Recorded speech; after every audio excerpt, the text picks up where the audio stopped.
Есть мнение, что ясь это рыба костлявая, невкусная.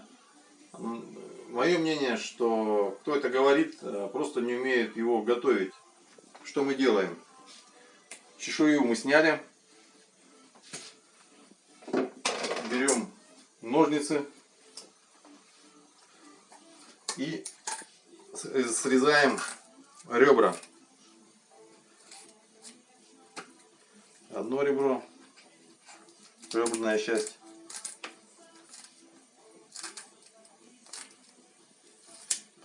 Эту часть мы жарим.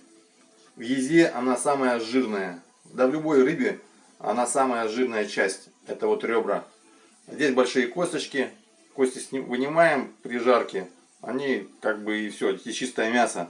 Самое жирное, самое вкусное в язе. Это вот эти ребра. Дальше что мы делаем? Берем филейный ножик и срезаем филе язя с одной стороны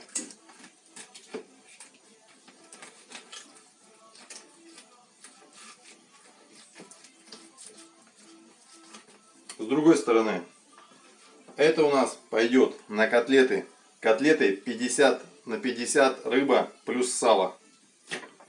Эта часть у нас идет на суп. Варим полчасика. Через трушлаг можно мясо чуть ободрать.